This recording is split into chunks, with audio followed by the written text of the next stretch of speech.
Denúncias de assédio sexual. Assédio moral é a exposição de pessoas a situações humilhantes de assédio moral é a exposição de pessoas a situações humilhantes de assédio sexual. Além dos livros, expondo a violência contra a mulher nas universidades. Trata-se de um mini documentário que tem como intenção chamar os olhares para essa problemática, que muitas vezes é negligenciado e até abafado por grandes instituições de ensino. O que vale mais, a reputação ou um pedido de socorro? Essa é uma realidade que infelizmente ocorre e está presente em vários locais, e muitas vezes não a percebemos. Somos inseridos a esse contexto com uma apresentação histórica com a pesquisadora Rosana Maria, integrante do Núcleo de Estudos em Gênero e Desenvolvimento da Universidade Federal do Piauí, que aponta sobre as raízes do preconceito e a violência presente na sociedade, e os inúmeros tipos de violência presentes dentro das universidades e faculdades. Através do relato de algumas vítimas, somos expostos à ótica de quem vivenciou e vivencia as consequências do ato, e a barreira da impunidade, mascarada por uma reputação a ser zelada de uma instituição, o medo da exposição e a insegurança. E como uma maneira de desmistificar e mostrar uma das possibilidades de pedido de socorro, somos apresentados a fala de alguns profissionais que trabalham dentro da Delegacia da Mulher, instruindo sobre os procedimentos e o papel da psicologia e do assistente social frente a esses casos de violência. Se prepare para embarcar em mais do que uma simples exposição de fato, mas que simbolize um pedido de socorro, uma crítica, a abrir os olhos de que não tem local certo a acontecer a violência e a impunidade. Denuncie e ajude a combater a violência. Essa é uma produção de Gustavo Martins, Caroline Marques, Laiane Tereza, Michele Rezende e Pedro Wilson.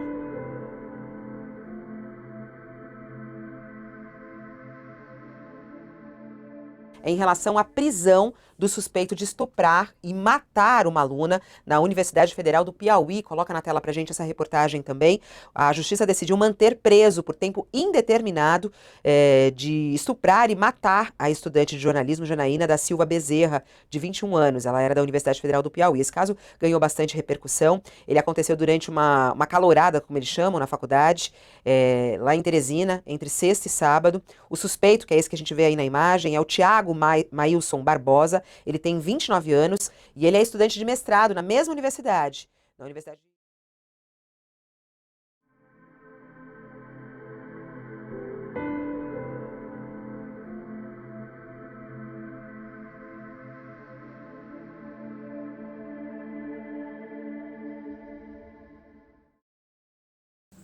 Quando a gente fala hoje, dos problemas de violência que acontecem nas universidades, é importante que a gente tenha em mente que nós somos uma sociedade que passou por um processo de colonização. E o que é que isso significa? Desde o início desse processo, a lógica colonizadora, ela chega naquele território e ela subjuga todas as pessoas que ela encontra. Ela olha essas pessoas à luz do seu referencial de colonizador. Então, as pessoas não são consideradas humanas, elas são racializadas, uma série de opressões vai se formando, seja do ponto de vista do que hoje a gente tem como gênero, como sexualidade. A colonização ela sai apagando esses processos que existiam antes, tentando colocar esse ideal de ser humano como se ele fosse o único visível. No processo colonial, isso é extremamente explícito, se a gente olha hoje, já numa outra época. Só que a partir do Estado-nação, no nosso caso, a partir do Brasil República, essas questões elas não desaparecem. Na verdade, elas ganham outra roupagem, de modo que o que passa a ser agora a cidadania universal, somos todos iguais, e até para afirmar que somos todos iguais, homens e mulheres, isso também leva um tempo. No Brasil, tamanho o processo de consequências da colonização. Então, esses instrumentos jurídicos que vão se formando, eles continuam com esse referencial, essa imagem do colonizador, só que agora com outra roupagem, da cidadania, da igualdade, ou mesmo de chaves de desigualdade, que elas sempre têm esse mesmo referencial. Quando a gente vai ver o cenário das universidades, o que acontece? Nós temos violências do ponto de vista do gênero, que atingem mulheres cisgênero, estudantes, docentes, técnicas. Nós temos violências com pessoas negras, transgênero, homossexuais, questões que vão, inclusive, muitas vezes se combinando, né? E quando a gente vê, a gente não tem instrumentos formais que deem conta desse tipo de situação, né? E muitas vezes os instrumentos que eles são criados para tratar a violência, eles são extremamente limitados, né? Não só como eles presumem que é esse sujeito protegido pela lei, né? Então, hoje, por exemplo, não existe nenhum instrumento, né, formal assim, que abrange esse lugar, que é a universidade. E aí dentro da universidade você tem também essa lógica, né? Porque se a gente pensar esse projeto, né, de uma colonialidade do ser, né, do saber e do poder, as universidades, elas reproduzem exatamente essa lógica, né? Porque como é que esse conhecimento vem sendo produzido, quem são os sujeitos que ele está ali presumindo, né, como implícitos no conhecimento que é produzido, e como é que as pessoas são vistas ali naquele espaço.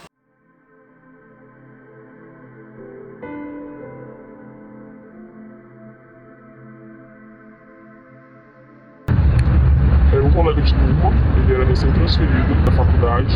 O professor pediu para eu ajudar ele, como ele era recém-transferido, então ele precisava de ajuda com as notas, com os trabalhos, então eu ofereci para ajudar. Só que começou a ficar estranho quando ele começava a me mandar mensagens estranhas, falando sobre como eu estava bonita e fofa nas apresentações, e também quando ele perguntou pro meu amigo coisas sobre mim, que desrespeitava a mim, mas ele perguntou para ele, num tom muito estranho. Então, como foi uma coisa que aconteceu comigo e logo meus amigos perceberam, porque ele envolveu outro amigo meu, quando ele estava perguntando de mim, eu acabei contando para os meus amigos em volta, todos eles ficaram muito chateados. Tanto que a atitude que foi tomada para intervir nessa situação, para não chegar a acontecer coisas piores, foi uma amiga que foi dar uma prensa nele, porque ele estava me incomodando muito no sentido de mandar mensagem e ele me observava muito durante as aulas. Eu percebia. E acabou que não só eu percebia, mas os meus amigos percebiam que ele estava me olhando muito por muito tempo. Então, eu contei para os meus amigos e todos eles ficaram chateados e essa amiga tomou uma atitude. A reação dele quando ela foi falar com ele, que no dia seguinte eu percebi que ele estava agitado, eu percebi que ele estava me procurando com um olhar e eu estava com medo porque eu sentia que ele ia falar comigo. Esperou um momento em que eu ficasse sem meus amigos naquele dia. Eu estou sempre rodeado dos meus amigos da faculdade, mas naquele dia, por alguma razão, teve um momento que a gente se separou e eu percebi que ele me seguiu até o banheiro, mas acho que ele foi impedido por outras pessoas.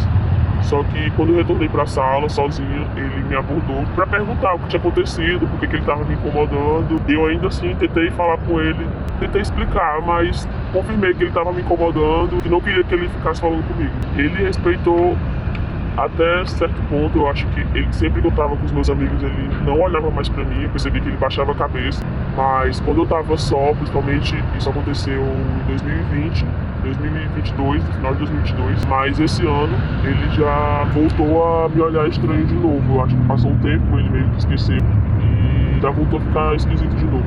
Quando isso aconteceu comigo, que foi ano passado, eu não tomei nenhuma atitude de falar com pessoas superiores a mim na faculdade. Só tomei uma atitude esse ano porque eu fiquei sabendo que ele incomodou uma amiga minha, depois ele incomodou outras pessoas da instituição fora do meu curso, e eu incentivei essa minha amiga aí comigo, porque o que aconteceu com ela foi algo bem mais grave. Ele incomodou bem mais ela, então eu incentivei ela a ir comigo na coordenação do curso, e daí a gente tomou as providências cabíveis de tentar fazer algo para que ele fosse expulso da faculdade. Eu acho que o psicológico ele ficou um pouco afetado no sentido de eu fiquei muito medrosa, principalmente quando eu chegava em casa, mesmo morando em condomínio fechado, somente quando eu chegava de noite muito tarde, eu sempre tinha medo de, sei lá, ter alguém escondido numa árvore. Não que fosse exatamente ele, mas eu sempre fiquei muito desconfiada e com medo de acontecer alguma coisa nesse sentido.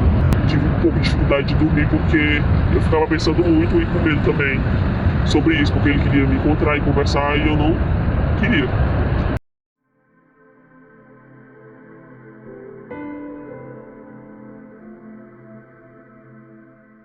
Eu tive um relacionamento em 2018 e ao fim desse relacionamento, que já era um relacionamento que apresentava sinais da pessoa ser tóxica em vários âmbitos e ser emocionalmente conturbada, digamos assim.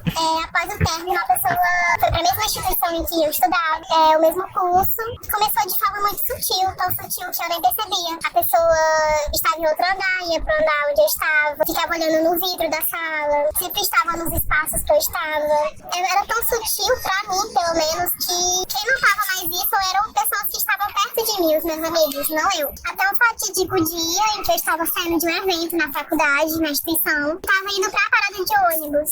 Eu sempre estava com os meus amigos, né, mas nesse dia eu estava sozinha. Então ele me abordou, dizendo que precisava falar comigo. Por ser à noite, por eu estar sozinha, tornou tudo ainda mais pior, fiquei com ainda mais medo. Acho que eu tive minha primeira crise de pânico no meio do ônibus lotado. Nem sabia direito do que se tratava. Fui falar com a coordenação do concurso.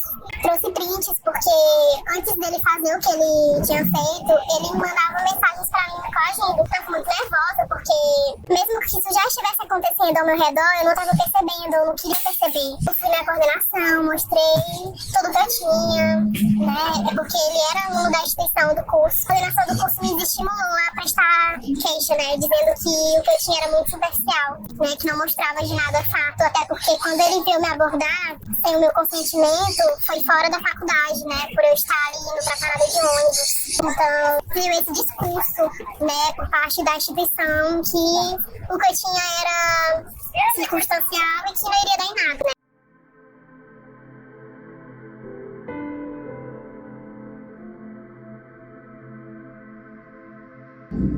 Meu nome é Laura Rosa, sou escrivã da Delegacia da Mulher do Centro de Teresina.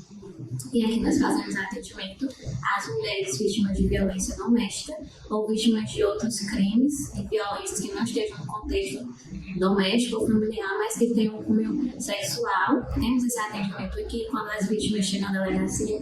Elas primeiro são atendidas no setor psicossocial, onde são acolhidas, são orientadas. E, posteriormente, quando a constatação da realização do indício da prática de algum crime, elas são encaminhadas para o registro de boletim de ocorrência.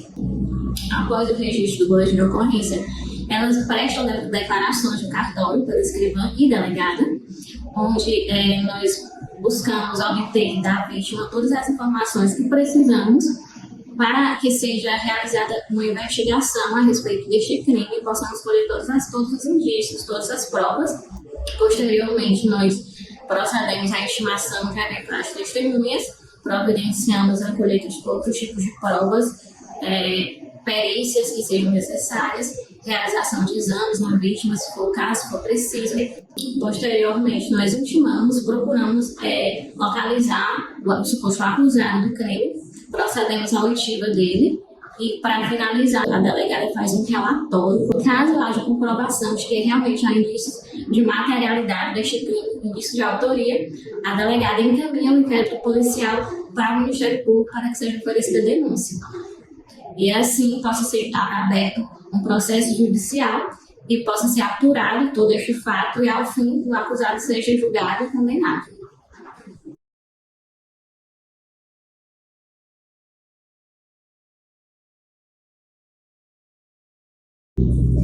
Boa tarde, meu nome é Claudete, eu sou psicóloga aqui da DEAN Centro, Delegacia Especializada no Atendimento à Mulher Vítima.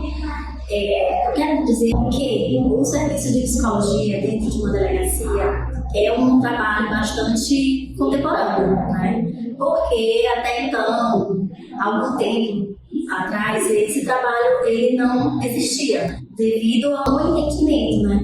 Da importância que ele tem junto a essa vítima. Porque quando essa vítima traz um relato de experiências de violências que se caracterizam com a violência psicológica, por exemplo, que é hoje considerado um crime, ela hoje conta com um olhar realmente especializado para esse sentimento que ela está trazendo, né, que ela vem relatar para a gente.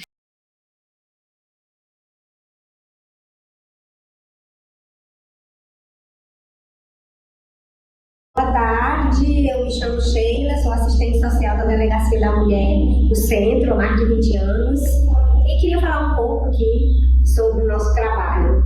O Serviço Social aqui na Delegacia da Mulher tem o objetivo de desenvolver uma política de prevenção criminal e orientar as mulheres sobre seus direitos.